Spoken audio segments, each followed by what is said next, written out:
जय माता दी। भगवान विष्णु के पास जब समस्त देवता पहुँचे और पहुँचने के बाद उन्होंने अपनी पीड़ा उनसे व्यक्त करी कि किस तरीके से महिषासुर की सेना ने देवलोकों को परेशान कर रखा है, देवताओं को परेशान कर रखा है। जब ये बात भगवान विष्णु को पता चली तो वो क्रोध में बहुत आ गए और ये बात भगवान ब्रह्मा को पता चली, भगवान शंकर को पता चली। उन तीनों के शरीर से एक तेज निकला। इसी प्रकार जितने भी देवी देवता थे, अलग अलग देवों के शरीर से जो तेज निकला, तो उस तेज से एक शरीर का रूप धारण हुआ और वो मेरी माता का स्वरूप है।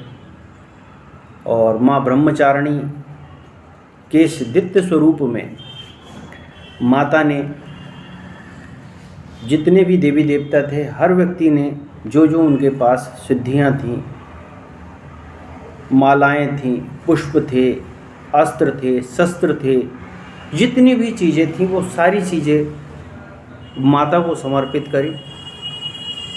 और सारा शरीर माता का जो अजिल्यमान एक तेज की तरह लगता था, मानो पृथ्वी दबी जा रही हो।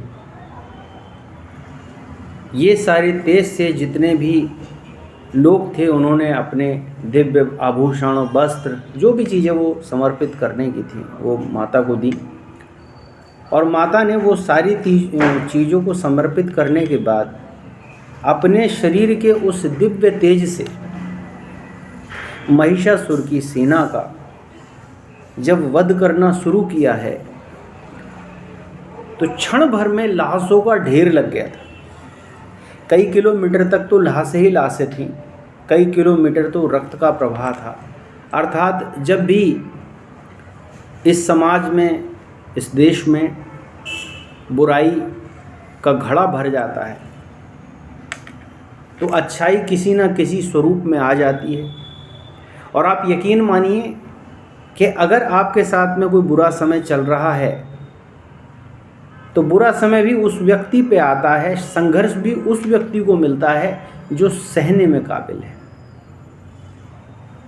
दोस्तों, अगर कोई व्यक्ति 1 किलो वजन उठा सकता है तो उस पर 10 किलो वजन नहीं रखा जा सकता।